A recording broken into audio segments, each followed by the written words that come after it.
Good morning, Plum here, playing World of Tanks, and this is a replay.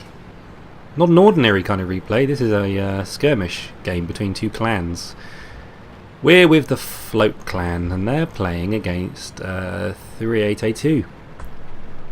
Now, Tanker Hopkins has sent me this. He sent me loads of replays. Thank you, buddy, for sending so many to me. I do appreciate it. I found this one interesting, because I don't often get to see these sorts of games where it's obviously two clans playing against each other.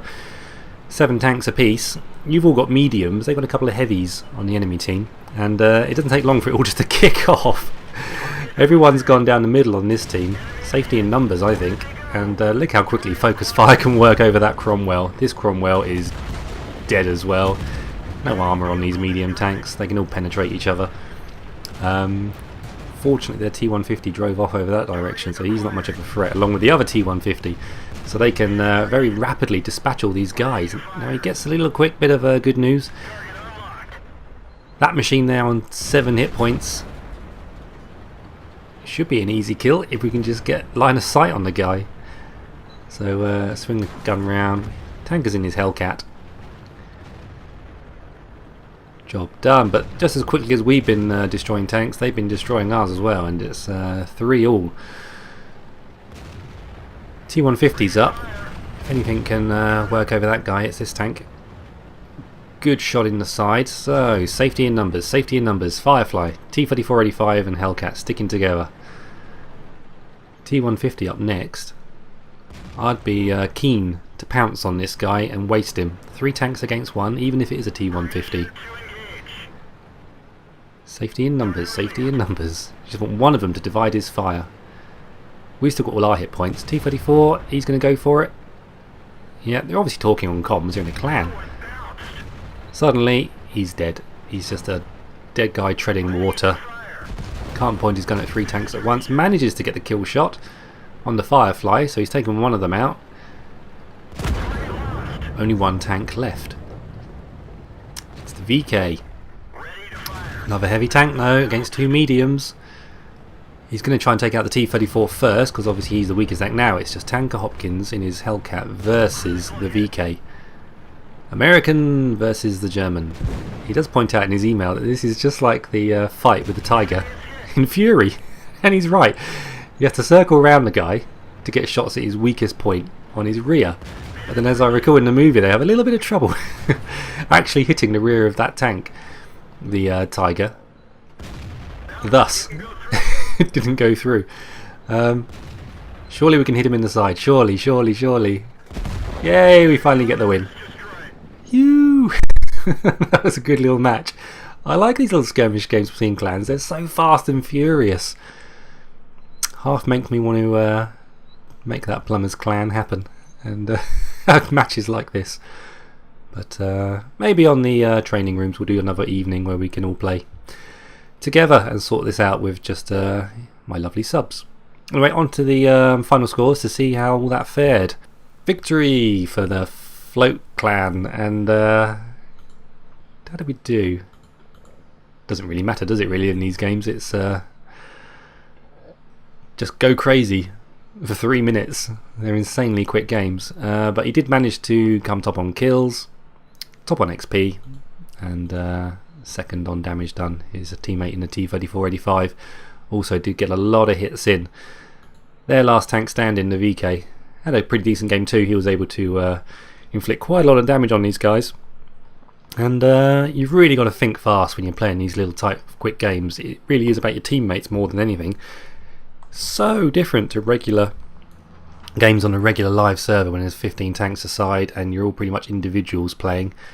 The maps obviously are much bigger when you're playing in those games, whereas when you're playing like this, everything just quickly becomes a fight in the middle or on one flank, and you rarely see teams dividing up their forces too much. The team that normally sticks together normally wins, and just came true in that instance there. If the VK had a slightly faster turning turret and chassis, he might have been able to do more damage on to Tanker Hopkins' Hellcat, but that wasn't the case, and he was able to put that final blow in and knock him out, so that was cool. 13 shots fired, 12 direct hits, so good aiming, good rate of fire, good punchy gun. Not much armour, but in that situation, luckily it seemed the enemy team's interest was with his teammates and not on Tanker Hopkins. So well played. Happy to bring it to you, everyone, to see one of the little skirmish matches, how much fun they can be. Like I say, maybe do one of those evenings where I go on the training room and try and invite a lot of you to play, and we can just do you know, tier 6 medium games or something. Could be a lot of fun. Show your interest below. Okay, let's transition straight into another replay from Tanker Hopkins and the Float Clan, and this time he's playing on his own on a regular game from patch 9.5.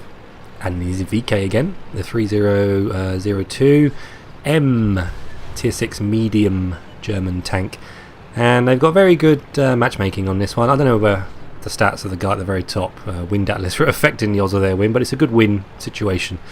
So what do you do when you have a good win situation where it's up in the high percentages of, you know, someone's telling you basically you're going to win, which means, well, if we're going to win, I'm going to have to drive fast and hard to get any damage done, because there's obviously some good players on your team. I know it doesn't look it on those stats up there because they seem to have, on average, maybe slightly on average better players. We've just got that one guy who's really good, but anyway, the mentality is you get a good win percentage, you've got to play harder and quicker to do any good. So maybe that little thought is lodged in Tanker Hopkins' brain right now, and he's going to apply that thought to the way he drives this tank over the course of the next minute. I'm not going to show you the whole replay, just this next little sequence, because ultimately it is a win for this team. It is a walkover. ELC AMX, that's what we're going to plumb for. And one shot in and then smack it in the face. Then we get 2 consecutive shots on the M37. Not quite, and then think, oh, Matilda doesn't look as big as my tank. Maybe I'll just smack him in the face as well and get another kill. 2 rams, 2 kills. Just in his message it made him chuckle, and it's making him chuckle there. It made me chuckle when I first saw it. It's just killing tanks without using shells. I desperately need to do this on one of my missions at the moment. Destroy an enemy tank by ramming. So I think I'll start applying the logic that he's applied in those 2 instances. Get close and just gun it. Doesn't matter. Anyway, that's the end of the replays for today. Highlighting Tanker Hopkins. Thanks for sending so many in, mate. It's a pleasure to put them on the channel, and keep sending them in. Particularly moments or highlights in matches I like to see, as they can provide nice little filler stopgaps to other videos that I make, or special videos which aren't just me playing tanks. They're 200th episode or something like that. So if you have a moment, stick it in an email, send it to me, I'll be most grateful. And of course, epic matches. More epic the better, please. So anything that stands out in your mind you've had recently and you think, yeah, that would be a good game, then check out my About tab below and send it to me. What, they've got Letters of Wolverine. Can we get one more? No, never mind. Anyway, keep your heads down, drink plenty of water, and I'll play tanks again soon. Take care. Bye bye.